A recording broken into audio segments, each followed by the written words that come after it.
Welcome to master K TV. నిన్న Delhi liquor కేసులో తిహార్ జైల్లో ఉన్నటువంటి కల్వకుంట్ల కవిత అనారోగ్యానికి గురైంది. ఈ క్రమంలో జైలు అధికారులు తనకిచ్చిన ట్రీట్మెంట్ ఏంటి, తిరిగి ఏం జరిగింది అనే విషయాన్ని దాసరి విజయం గారితో మాట్లాడి తెలుసుకుందాం. విజయం గారు, మీరు అన్నట్టుగా బెయిల్ అనేది వాయిదాలు పడతా ఉంది. ఇప్పుడు నాకు తెలిసి 22వ తారీఖు మళ్ళీ బెయిల్ పిటిషన్ మీద విచారణ ఉంది. ఈ క్రమంలో కవిత అనారోగ్యానికి గురి కావడాన్ని మనం ఏ విధంగా చూడవచ్చు? బెయిల్ వచ్చేటువంటి అవకాశాలు ఏమైనా మెరుగుపడే అవకాశం ఉందా? యాక్చువల్గా ఈ అడ్డం పడేది ఏదో వచ్చిన కొత్తలోనే పడుంటే బెయిల్ వచ్చేది, సిబిఐ కూడా అరెస్ట్ చేసేది కాదు. మార్చ్ 15న అరెస్ట్ అయ్యింది. అవునా, ఇక్కడ నుంచి లాక్కెళ్ళి వెళ్ళారు. ఆ తర్వాత ఏప్రిల్ 11 అంటే కొంచెం అటు ఇటుగా ఒక నెల వాళ్ళు అరెస్ట్ చేశారు. అప్పుడే కనుక ఇట్లా అడ్డం పడి ఉన్నాం అనుకో, ఈ పాటికి బెయిల్ వచ్చేది నిజంగా. ఆ సిబిఐలో కూడా అరెస్ట్ అయ్యేది కాదు. అండ్ నెక్స్ట్ తర్వాత ఏదో రకంగా నెట్టుకు వచ్చేది. పాపం ఇంత లేటుగా వచ్చింది ఈవిడకి ఐడియా చెప్పాలంటే. మా అబ్బాయి పరీక్షలు అని ఒకసారి, అదేదో అని ఒకసారి, ఇదేదో అని ఒకసారి, పిచ్చి పిచ్చి రీజన్స్ అన్నీ చెప్పింది. పాపం తప్పించుకోలేకపోయింది. ఈసారి మాత్రం లో బీపీ. ఇంకా లో బీపీ అనేసరికి అది పెద్ద రోగం ఏం కాదు కదా. సో తీసుకెళ్లారు, ఆ బీపీని కంట్రోల్ చేసి మళ్ళీ రిటర్న్ పంపారు. అమ్మ నీ బీపీ తగ్గింది, దా వెళ్ళిపోదాం పదా అని చెప్పి తీసుకెళ్ళిపోయారు. ఓకే, మామూలుగా ఎవరికైనా లో బీపీ వచ్చింది అంటే సరైన ఆహారం తీసుకోకపోవటం అనేది మెయిన్ కారణంగా చెప్తారు కదా.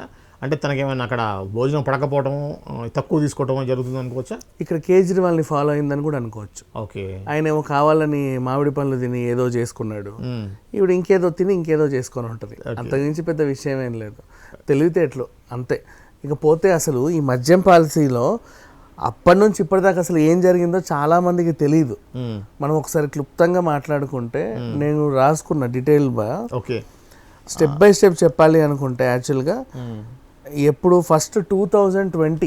ఓకే, ఈ చిన్న ఇంటరప్షన్. నిన్న కోర్టు ఈడీకి సుకేష్ చంద్రశేఖర్ సంబంధించినటువంటి కార్లని, కాస్ట్లీ కార్లను, ఒక 26 కార్లను వేలం వేసుకోవచ్చు అని చెప్పేసి ఇచ్చింది కదా. యాక్చువల్గా ఇది ఈ కేసా వేరే కేసా అనేది కొద్దిగా కన్ఫ్యూజన్ ఉంది అందరికి. దాని గురించి డీటెయిల్గా చెప్పండి. మనీ ట్రయల్లో ఇక ఎక్కడైతే వాళ్ళు సీన్ కట్ చేస్తారో నీ వ్యవహారాన్ని, అక్కడ నుంచి నీ ట్రాన్సాక్షన్స్ అన్నిట్లో ఏం జరిపినా కూడా అన్నీ ఈడీ అటాచ్ చేసుకుంటుంది. నువ్వు ప్రాపర్టీ కొన్నా, కార్లు కొన్నా, బిల్డింగ్లు కొన్నా, ల్యాండ్లు కొన్నా, బంగారం కొన్నా, లేకపోతే ఇంకెవరికైనా ఇచ్చుకున్నా, అవన్నీ అటాచ్ చేస్తుంది. ఆ అటాచ్మెంట్లో భాగంగా పాపం ఈయన కార్లను సీజ్ చేసింది. 26 ఇంపోర్టెడ్ కార్స్ అట ఇంకా ఆయనకు ఉన్నాయి, ఉన్నాయి అన్ని సీజ్ చేయడం జరిగింది. అంటే లిక్కర్ కవిత డబ్బులు ఇవ్వడం వల్లే నువ్వు ఇవన్నీ కొనుక్కున్నావా అనే ఒక లైన్ ఉంటుంది. దాన్ని మనం ఏం చేయలేము. లేదంటే నాకు ముందు నుంచే ఉన్నాయి, లిక్కర్ కవితది మధ్యలో వచ్చింది, అలా ఇలా వీళ్ళు సర్ది చెప్పుకుంటారు, కానీ మాకు సంబంధం లేదు. ఎప్పుడైతే నీ మీద అభియోగం మోపబడిందో టోటల్ ప్రాపర్టీ మీద, ఇంకా ఆ తర్వాత సేమ్ మన ఆమెది కూడా అంతే కదా. మన లేదు, ఆవిడ ముస్లిం పార్టీ పెట్టింది,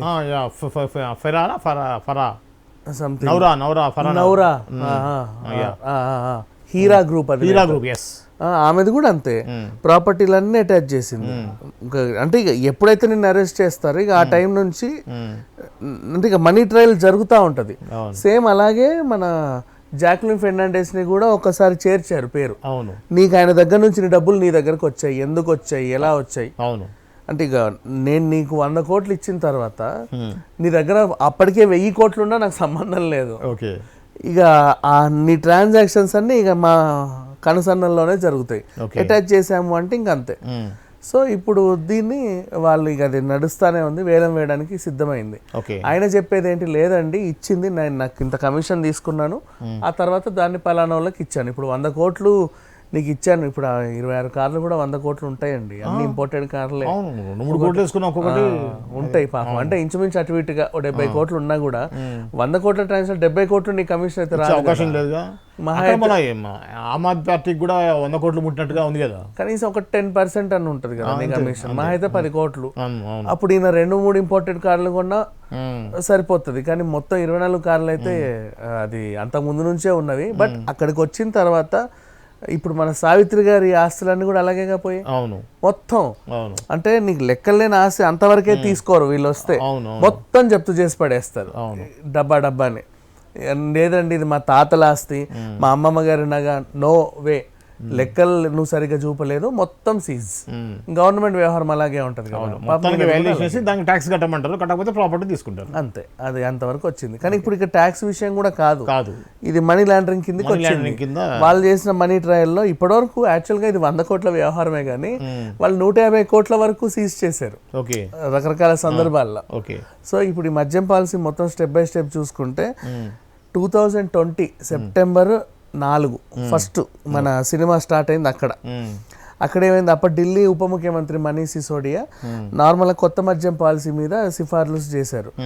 అప్పుడు ఢిల్లీ ఎక్సైజ్ కమిషనర్ రవి ధావన్ ఆయన నేతృత్వంలో ఈ కథ స్టార్ట్ అయింది.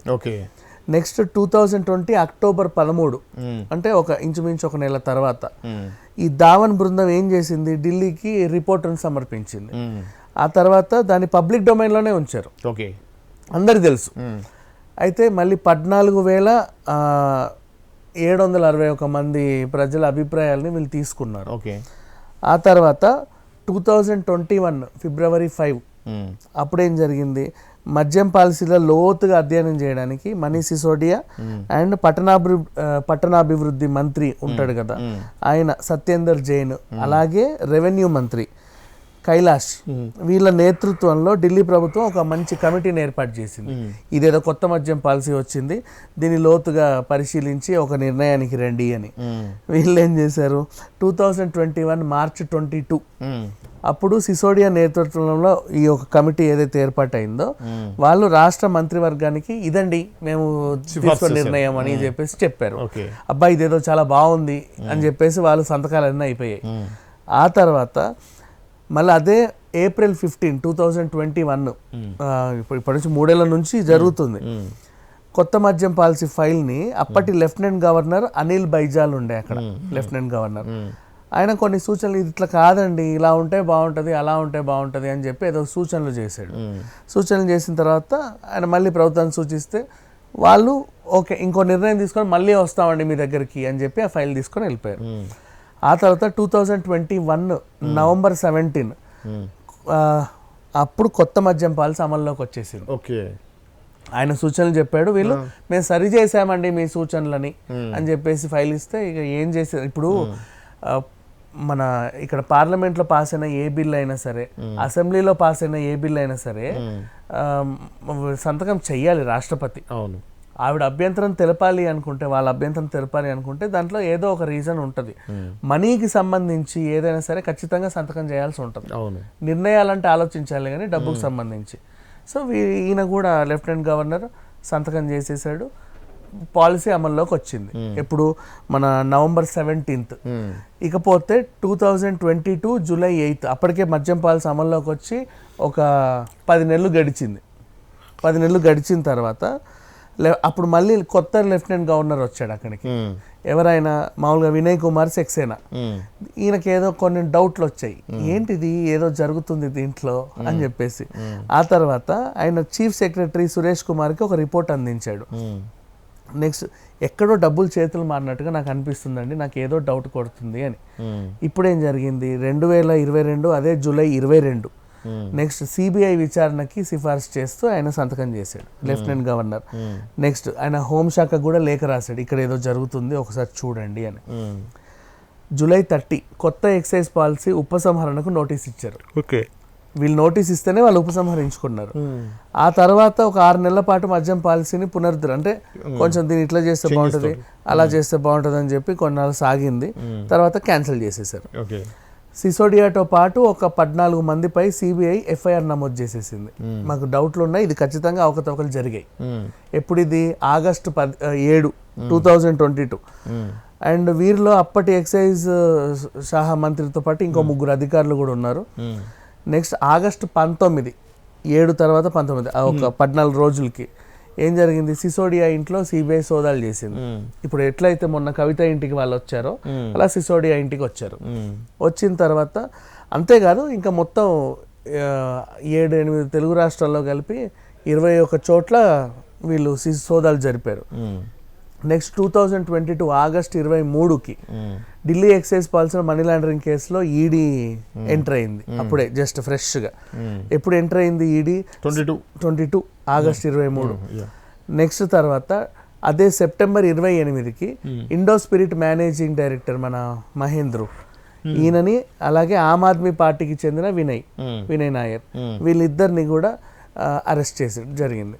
Next October 8 Delhi and Hyderabad, Punjab సహా 35 ప్రాంతాల్లో ఈడీ సోదాలు జరిపింది. ఆ తర్వాత కూడా కొంతమందిని అదుపులోకి తీసుకున్నారు. మద్యం వ్యాపారి అభిషేక్ బోయిన్పల్లిని ఎప్పుడు అక్టోబర్ 10న అరెస్ట్ చేశారు. నెక్స్ట్ అప్పటి ఢిల్లీ ముఖ్యమంత్రి ఇప్పటివరకు జైల్లోనే ఉన్నాడు అనుకో, వీళ్ళందరినీ అరెస్ట్లు అయిపోయాయి. ఇప్పుడు 2024 మార్చి 15కి కవితను అరెస్ట్ చేశారు. అంటే ఈమెకు ముందు 3 ఏళ్ల నుంచి కొనసాగుతానే ఉన్నాయి.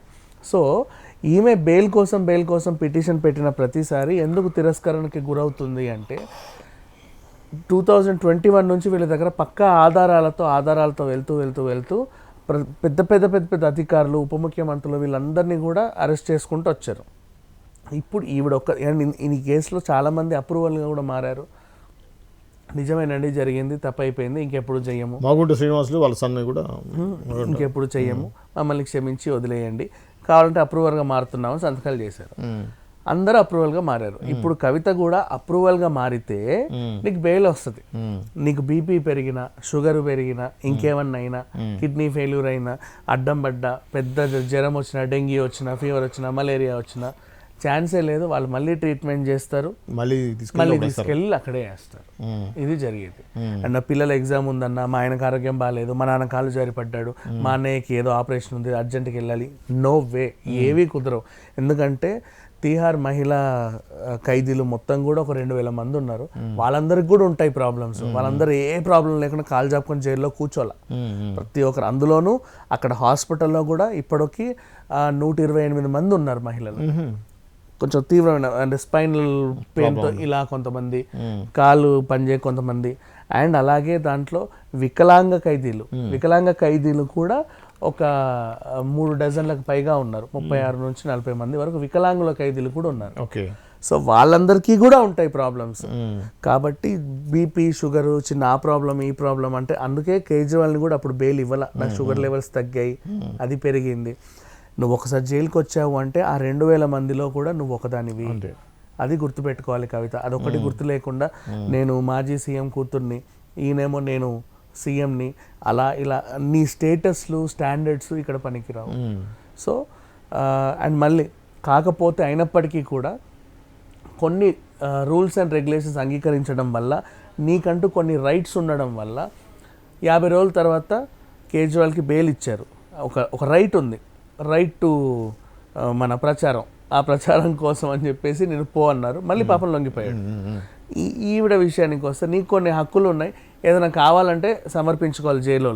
అంటే మరీ నువ్వు మారణాయుధాలు అడిగితే ఇవ్వరు, కానీ పెన్నులు, పేపర్లు, లేకపోతే అయ్యో పిన్నిస్లు, పక్క పిన్లు, బొట్టు పిల్లలు కావాలంటే ఇస్తారు. నువ్వు అవి అడిగావు, అది కూడా 1-2 సార్లు పరిశీలించి ఇవ్వచ్చా లేదా చూసి ఇస్తారు అంతే. కానీ ఎలాంటి ప్రాబ్లం వచ్చినా బయట కానీ లోపల అంటే నీకు, బయట అంటే ఫర్ ఎగ్జాంపుల్ ఎవరైనా పోయారనుకుందాం, పెరోల్ ఉంటుంది, పెరోల్ పైన మళ్ళీ నిన్ను తీసుకెళ్ళి అక్కడ ప్రవేశపెట్టి మళ్ళీ అలాగే పట్టుకొని లోపలేస్తారు. అంతేకాని బెయిల్ అనేది ఉండదు. ఇన్ కేస్ ఒకవేళ నీకు ఈడీ బెయిల్ ఇచ్చినా సిబిఐ దగ్గర కూడా రావాల్సి ఉంటుంది, అక్కడ రాదు. పోనీ సిబిఐ బెయిల్ ఇచ్చినా ఈడీ దగ్గర రావాల్సి ఉంటుంది, ఇది రాదు. నీకు ఇద్దరు 2 వైపులు ఉంది. ఇక నువ్వు దిగువ కోర్టు, రౌస్ రెవెన్యూ చిన్న కోర్టు, దిగువ కోర్టులో నీకు బెయిల్ రాలేదు, హైకోర్టులో వేసావు, అక్కడ రాలేదు, సుప్రీంకి వెళ్ళావు, అక్కడ కూడా రాదు. ఎందుకంటే దిగువ కోర్టు, హైకోర్టులో తిరస్కరించబడిన ఫైల్స్ అక్కడికి వస్తాయి. వాళ్ళు తిరస్కరించారా, అయ్యో నేను సంతకం పెడతాను పెట్టరు, ఎందుకు వాళ్ళు తిరస్కరించారు అని వాళ్ళని అడుగుతారు. ఇదండి సంగతి. మా దగ్గర 8,000 పేజీలు ఉన్నాయి, 10,000 పేజీలు ఉన్నాయి, వీటన్నిటికీ మాకు సమాధానం కావాలి, మేము ఇంకా ఈ కేసు కొనసాగుతా ఉంది చెప్పట్లేదు కాబట్టి ఈవిడ ఇంకేం చెప్పట్లేదు, కొనసాగుతుంది, మా దగ్గర పక్కా ఆధారాలు ఉన్నాయి అని చెప్పేసి ఈవిడ బయటకు వెళ్తే సాక్ష్యాలు తారుమారు అవుతాయి అన్న అనుమానం ఉంది. సో మేము తిరస్కరిస్తున్నాము, దయచేసి మమ్మల్ని కూడా అర్థం చేసుకోండి అంటే వాళ్ళు కూడా కొట్టేస్తారు బెయిల్. అది సంగతి. ఇప్పుడు ఎంత ఈ ప్రాణాంతకమైన వ్యాధి వచ్చినా ఏం చేసినా సరే నీకు బెయిల్ ఉండదు. నువ్వు వెంటిలేటర్ పైన ఉన్న హాస్పిటల్ వెంటిలేటర్ పైనే ఉంటావు. ఏది మన జైలు అధికారుల కనుసన్నలో జరిగేదే ఉంటుంది, అంతేగాని ఇంటికి పంపేది అయితే ఉండదు. Okay okay thank you. ఇదండి దాసరి విజ్ఞాన్ గారు చెప్పినటువంటి కవిత బెయిల్ సంబంధించినటువంటి, అలానే నిన్న జరిగినటువంటి ఇన్సిడెంట్ ఏదైందో దాని గురించి వివరంగా చెప్పారు కదా. మరో అంశంతో మళ్ళీ కలుద్దాం. అంతవరకు చూస్తూనే ఉండండి Master Key TV. Master Key TV, please like, share and subscribe Master Key TV.